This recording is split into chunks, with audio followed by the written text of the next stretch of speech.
Hello, শুভ সকাল। আচ্ছা, তোমাদের কার কার বৃষ্টি ভালো লাগে বলো তো?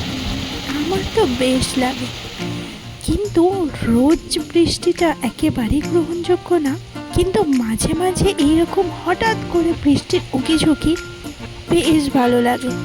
মনটাকে এক নিমেষেই ভালো করে দেয়, কি তাই না? তোমাদের কার কার বৃষ্টি ভালো লাগে বলো তো? সকালে উঠেই দেখলাম রোদ ঝলমলে আকাশ, কিন্তু হঠাৎ বৃষ্টির আগমন। তা বৃষ্টি তো একটু দেখলাম, তারপরে খেতে হবে তো নাকি। নিয়েছিলাম এক কাপ গরম গরম চা। তারপরেই চলে এলাম দুপুরের খাবারে। আর বৃষ্টি হবে আর এই খাবারটার আগমন ঘটবে না, তা কি হয়? আমার মনে হয় কম বেশি সকলের বাড়িতে বৃষ্টির দিনে এইটা তো হবে, তাই না?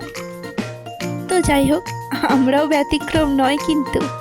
আমাদের মেনুতে আজকে ছিল এই যে গরম গরম ধোঁয়া ওঠা খিচুড়ি আর বেগুন ভাজা, তার সাথে ভাজা পোড়া না হলে কি হয়।